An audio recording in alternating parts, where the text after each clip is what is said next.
Welcome, everyone. We're diving into a genuinely thrilling moment in technology today. Something pretty profound is happening, and you hear it being called the Netscape moment of our time. That's right. It's a big claim, but there's substance there. Definitely.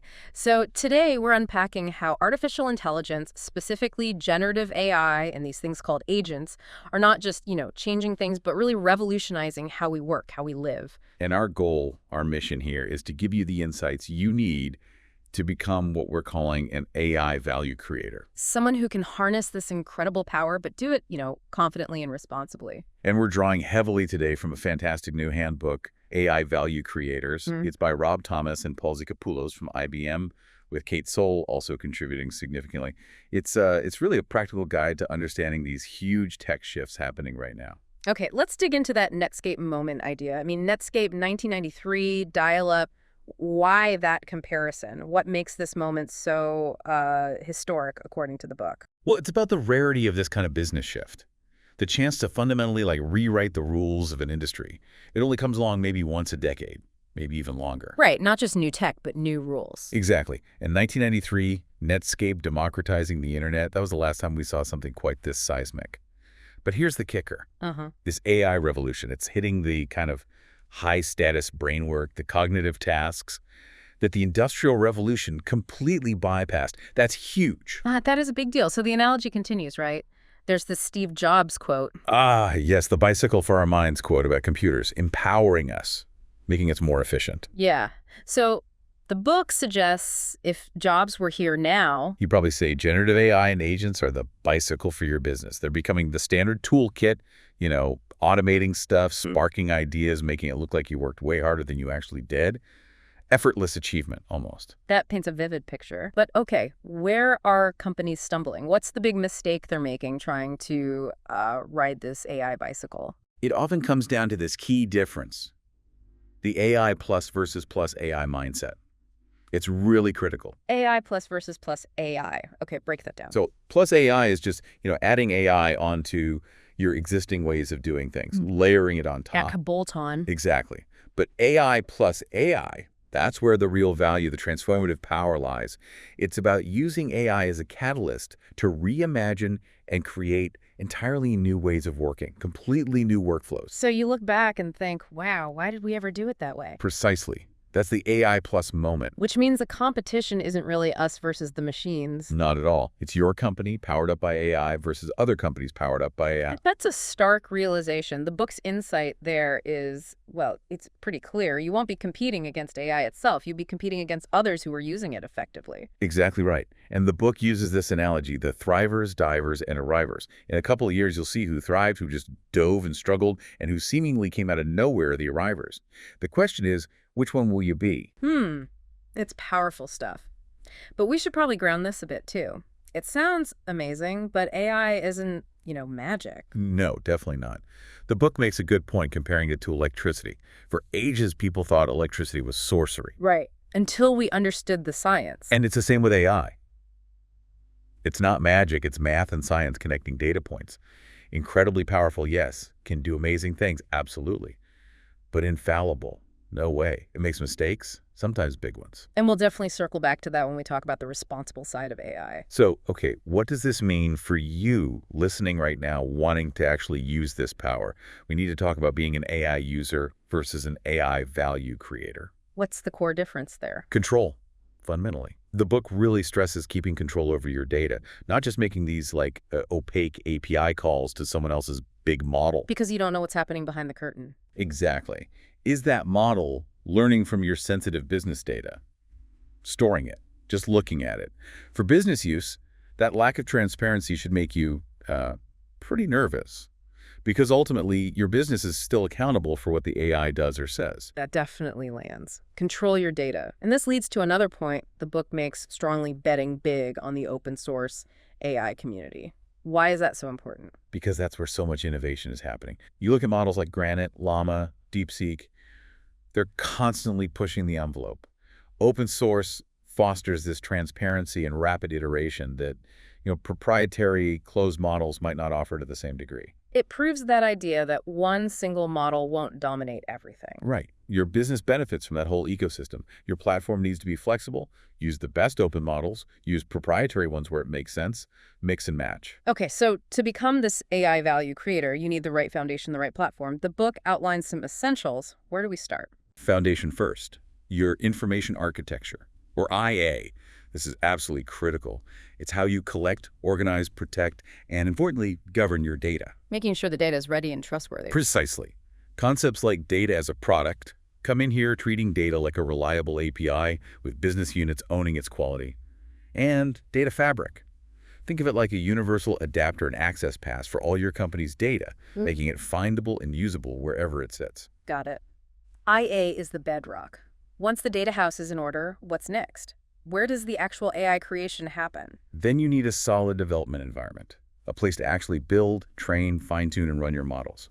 But crucially, it should be integrated with your IA, your data governance. It keeps everyone aligned, using the same tools, the same processes. Makes sense. The book also mentions human-like modalities. What's that about? Sounds a bit sci-fi. It does, but it's becoming very real. Think about customer service bots that don't sound robotic. Yeah. AI voices with real human inflection, emotion, emphasis, even those little ums and ahs. Moving beyond just text chatbots. Way beyond, towards full agent experiences, AX they call it, where the AI can even mimic how a human agent interacts with desktop applications. This can seriously cut down customer frustration. And you can create custom brand voices really quickly now without needing deep tech skills. Yeah. Huge cost savings potential there compared to live agents for certain tasks. Okay, and the final piece seems to be the agents and assistants themselves, the tools that actually do the work. Exactly. These are the chassis, the engines that lift the enterprise. You see things like Microsoft Copilot helping developers code faster, or IBM's Watson X assistants automating customer care Q&A, or that Klarna example is amazing. Their AI assistant handles something like 2/3 of customer chats. Wow, like 700 full-time agents worth of work. Yeah, it's massive productivity gains. These tools are becoming essential. So pulling this all together, the big value proposition for AI isn't just cutting costs, is it? Not solely, no. It's also about avoiding hiring for roles that don't create direct value, the repetitive stuff. And maybe even more importantly, it's about making your company a much better place to work. Empowering your current employees, letting them focus on interesting, high-value work, instead of, drudgery. That's a powerful motivator for talent retention, too. Okay, let's talk about AI in action. The book uses this framework, shifting left and shifting right. Tell us about that. Right, it's a neat way to think about your AI strategy and budget. Shifting left is basically spending money to save money. It's about internal improvements, efficiency, renovation. Think automation. And shifting right. That's spending money to make money. Innovation, transformation, creating new revenue streams, new business models. It helps classify, why you're investing in a particular AI project. Let's focus on shift left first. Give us some concrete examples of spending money to save money with AI. Okay, a simple internal one. Using AI for HR tasks like booking vacation days. Could be just a chatbot front end for the HR system. Pretty straightforward. Or get more sophisticated. An agentic system that pulls in school holiday calendars, company holidays, and figures out the optimal vacation schedule to maximize family time while using the fewest leave days. If something goes wrong there, it's internal, easy to fix, low risk. Good place to start. That's a clever example. It really shows the range within shift left. What about more critical sectors? Healthcare comes to mind. Oh, definitely. Shift left in healthcare has huge potential. Think about Braze Mobility. They use AI for collision avoidance on powered wheelchairs. Fewer accidents, fewer hospital visits, less damage. Huge boost in confidence for users. That's genuinely life-improving tech. Absolutely. Or using connected bath mats to detect diabetic foot ulcers early. They track heat signatures. Inflammation shows up as heat before a visible ulcer forms. Detecting it early saves enormous treatment costs, maybe $58,000 per patient per year, and crucially helps prevent amputations. Wow, that's incredibly impactful. And this applies beyond healthcare, too. Public services. For sure. The U.S. Department of Veterans Affairs is using AI to tackle claims backlogs by automating the repetitive parts, getting benefits out faster. The Swedish government is building its own specific Gen AI models for public service needs. Insurance uses it to speed up claims processing. Pharma. Huge impact there. Like speeding up clinical trials. Exactly. Companies like Amgen, Bayer, they've cut clinical trial recruitment times dramatically using AI. Saves millions, yes, but but more importantly, it gets needed drugs developed and approved faster. I recall reading about IBM's own internal efforts here. Their HR chief, Nicola Moreau, they found huge savings, right? Yeah, something like 4,000 hours saved just on processing employee transfers using AI.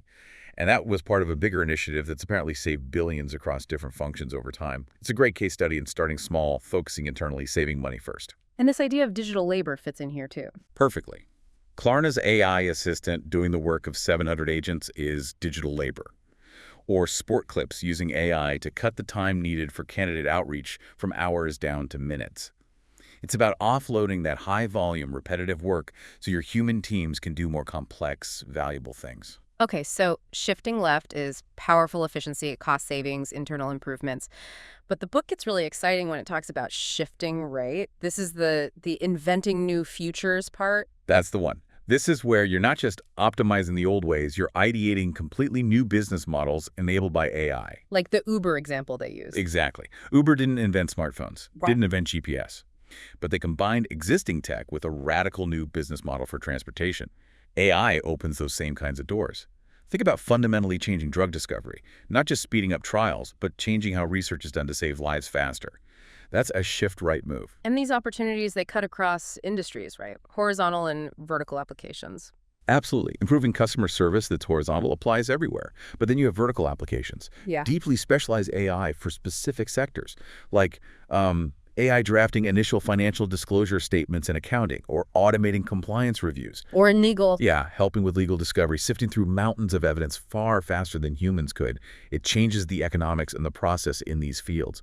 Agriculture, too, optimizing crop yields, resource usage, countless examples. There is also this fascinating bonuses use case mentioned, synthetic data. What's that about? Yeah, synthetic data is really interesting. It's basically generating artificial data when real data is scarce, sensitive, or it doesn't exist yet. Why would you do that? Well, think about training a fraud detection model. Hopefully you don't have vast amounts of real fraud data, so you generate realistic but fake data to train the model. Or in healthcare, you can use synthetic data that mimics real patient data patterns but contains no actual private information, protecting patient privacy while still enabling research and model training. Gartner even predicted that by the end of 2024, like 60% of data used for AI training would be synthetic. 60%. That's huge. Okay, so AI is amazing, transformative. But the book is clear. It has a dark side. We need to talk about the risks, the challenges. Absolute critical. We have to go in with our eyes open. One basic thing is just knowledge cutoff dates for large language models. Meaning they don't know recent events. Right. If a model like GPT-4 was initially trained on data only up to, say, September 2021, asking it about something that happened in 2023 could give you an outdated or just plain wrong answer. You have to be aware of the model's limitations. And related to that, hallucinations. Yes, this is a big one. LLMs can just make stuff up Right. and sound incredibly confident while doing it. Like the examples in the book, Shakespearean rap battles. Yeah, or, more seriously, that lawyer who cited completely fake legal cases generated by an AI in a real court filing, the judge was not impressed. Fines, sanctions. Yeah. It underscores the absolute need for human oversight and due diligence. You cannot just blindly trust the output. Definitely not. Beyond accuracy, there's the environmental cost too, right? The resource consumption. It's significant. That stat about a single ChatGPT query potentially using enough energy to power a light bulb for 20 minutes. It adds up incredibly fast. And the water usage for cooling data centers is a growing concern, especially in drought-prone areas. We're talking about data centers near Des Moines, potentially depleting local aquifers. Sustainability is a real challenge here. Wow. And then the legal minefield, copyright. Huge issue. Many of these massive models were trained by scraping colossal amounts of data from the internet. Was all of it legal to use for training? Probably not. Like the Books 3 dataset mentioned. Exactly. Contains loads of potentially copyrighted books posted illegally.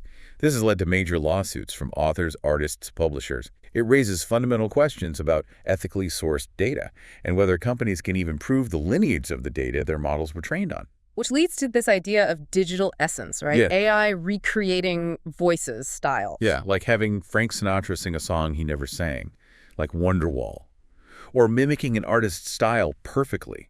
The technology is getting so good that telltale signs of fakeness are disappearing. It raises profound questions about authenticity, ownership, and rights. And the threats seem to be evolving to data poisoning. That's a nasty one. Malicious actors deliberately feeding bad or corrupted data into a model's training set. To make it malfunction. Exactly. It could be subtle, like teaching an AI that broccolini is a great side dish for cheesecake, weird, but maybe harmless. Or it could be dangerous, like subtly biasing a medical diagnostic AI against certain skin tones for detecting skin cancer because poison data was introduced. That's genuinely frightening. And the deep fakes, the social engineering. Terrifyingly effective. AI can now generate fake voices, messages, even video calls that are incredibly convincing. The book cites that case where a company lost $25 million because employees were tricked by deepfake audio and video calls impersonating their CFO. 25 million. Okay, so faced with all this, how do we act responsibly? The book talks about good actor levers like AI superpowers. What are they? Right. These are the things we need to actively build into our AI practices. First up, fairness. Meaning avoiding bias. Yes. Ensuring AI doesn't create or amplify bias. Whether it's in hiring algorithms, image generation like DALL-E initially showing fewer women in certain professional roles, or even basic interpretation, like an AI trained only on Western eating habits thinking someone using chopsticks isn't actually eating. You need continuous monitoring for what they call bias drift, too, as models evolve. Okay, fairness is one. What's next? Robustness. This is about protecting the AI system itself from attacks. Like the data poisoning we just talked about. That, but also adversarial attacks at inference time. Things like clever prompt injections, designed to trick the model into revealing sensitive information or performing harmful actions, or even simple things like that John Stickova resume example. Where someone put invisible white text on a resume to fool AI recruitment tools. Exactly. A non-existent candidate with hidden keywords got calls from recruiters. Robustness means designing defenses against these kinds of manipulations. Makes sense. Then there's explainability. Crucial. Making AI decisions transparent. Why did the AI recommend this? Why was that credit card application rejected? It's not just about citing sources like some models do now, but understanding the internal reasoning as much as possible. What features did the model latch onto? What makes it think something is an owl? Usually the eye, as it turns out. So you can understand and potentially correct it. Right. And this ties into the emerging idea of unlearning. Getting a model to selectively forget specific data or bias associations it picked up during training. This is vital for fixing errors, complying with regulations like the right to be forgotten, and addressing copyright issues. And the last lever, lineage. Lineage is like knowing where your tap water comes from. It's about tracking the data's origin, how it was transformed, what models were trained on it throughout the entire AI lifecycle. It provides an audit trail, builds trust, ensures accountability. So all these levers, fairness, robustness, explainability, lineage, they feed into the bigger picture of regulation and trust. Absolutely. Governments everywhere are grappling with this. The EU AI Act is a big example, classifying AI systems by risk level. The key idea generally is regulating the use of AI, especially high-risk uses, rather than trying to regulate the underlying technology itself. But ultimately, beyond regulation. Trust is everything. It's your license to operate.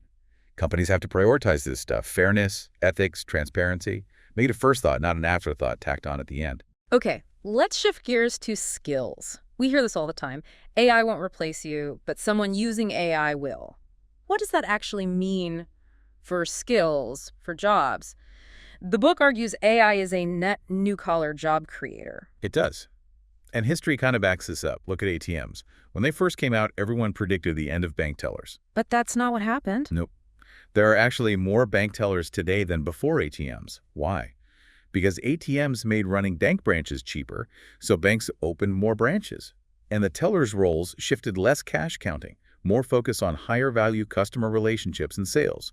Technology changes roles. It doesn't just eliminate them wholesale. It's a fantastic example, the ATM paradox. And the Uber model again? Right. Uber didn't invent the core tech. They applied it in a new way to create a new market and new types of work.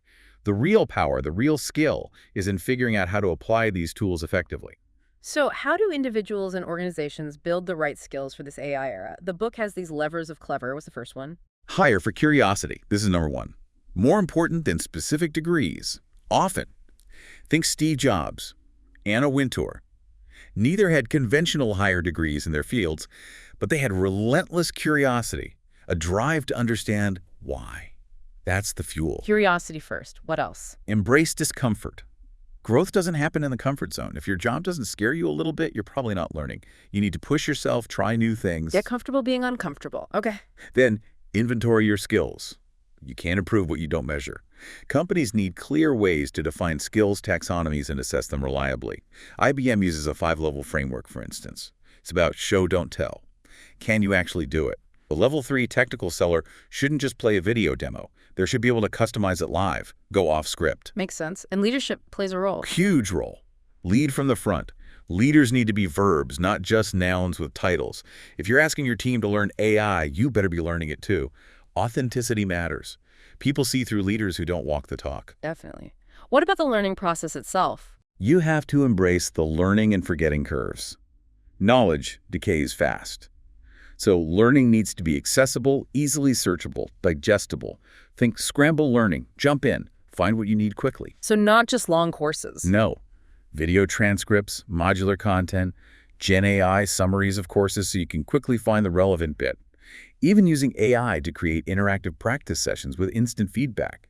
Make it easy to refresh and apply knowledge just in time. And the final lever. Combine instruction, imitation, and collaboration. It's not enough to just watch or read. You need hands-on practice. Like the book mentions Lady Gaga insisting Bradley Cooper actually learn to sing and play guitar for A Star is Born, for authenticity. Right. Create safe spaces to try things out. Exactly. Sandboxes, like IBM's Tech Zone, where employees can spin up GPUs, experiment with vector databases, whatever, without bureaucracy, without fear of breaking something expensive.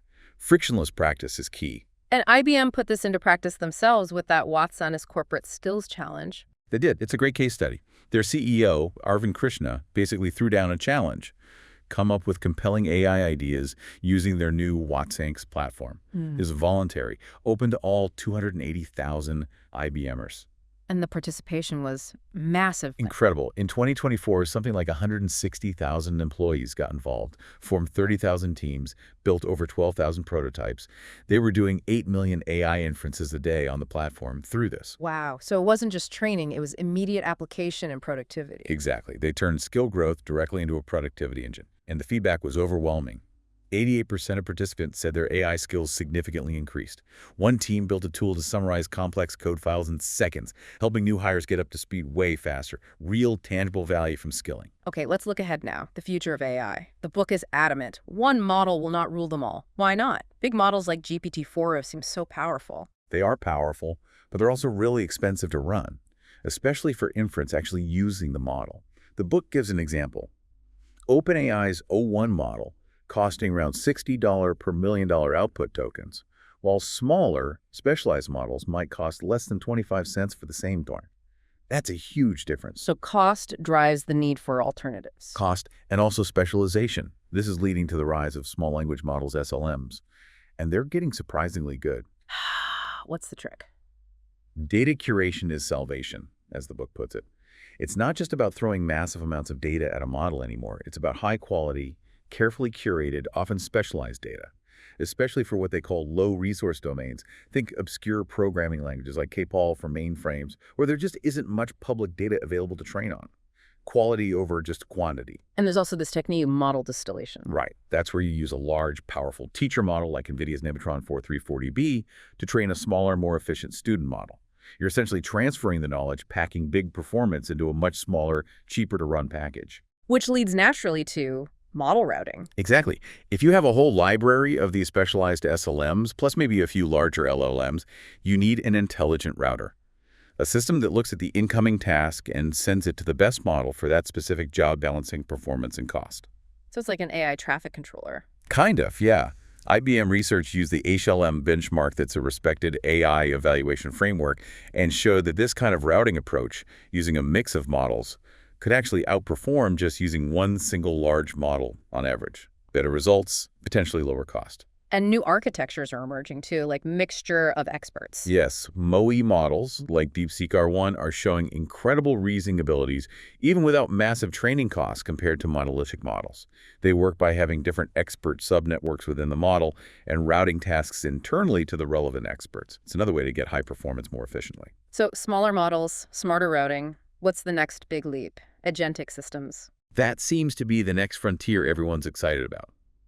Agents that don't just respond, but can plan, reason, remember past interactions, and autonomously execute multi-step tasks. Like that clinical trial example, not just finding candidates, but managing scheduling and reminders. Precisely. Or an agent that can research, draft, edit, and publish a blog post based on a simple prompt. The potential to automate really complex workflows is enormous. But There's always a but. Yeah.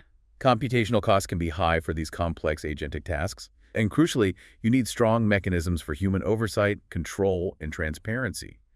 You need to know what the agent is planning to do before it does it, especially for high-stakes tasks. Looking even further out, the book talks about generative computing. What on earth is that? It's a really forward-looking concept. Think of it as applying the rigorous principles of software engineering to building AI applications. Using AI almost like a code interpreter, but for natural language instructions. So bringing structure to AI development. Exactly. Building in things we take for granted in software, like proper exception handling, buffer management, and maybe even building AI models with built-in intrinsics functions, where the model can, say, detect it's under a prompt attack, or estimate its own confidence level in an answer and report that back to the application like an error warning. That sounds like a much more robust way to build AI systems. It does, and it ties into this other future trend, focusing more on inference time compute.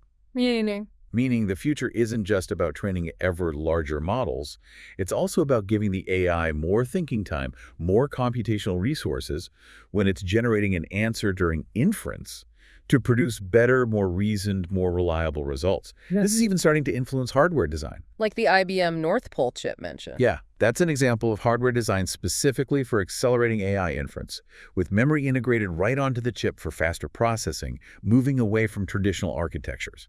It's all about making AI faster and more efficient at the point of use. Wow. Okay, we have covered a lot of ground. We've journeyed through this AI landscape, the Netscape moment, becoming an AI value creator, the crucial need for responsible AI, skilling up for the future, and even peered into what's next with SLMs, agents, and generative computing. It's an incredibly exciting and maybe slightly daunting time. The possibilities really do feel vast, and like the book says, it really is just the beginning in many ways. It's clear this is a powerful wave of change. Hugely disruptive, no doubt. But history shows we adapt. Electricity, the internet. Society finds ways to integrate these powerful new tools. AI is the latest, and with it comes immense opportunity, but also real responsibility. So as we wrap up this deep dive, here's something for you to think about. How will you, personally or in your organization, use this powerful new AI toolkit? How will you solve problems, create value, maybe even reshape not just your digital world, but the physical world around you too? The potential is there, the tools are arriving, the future is yours to create. We salute you on your journey to becoming an AI value creator.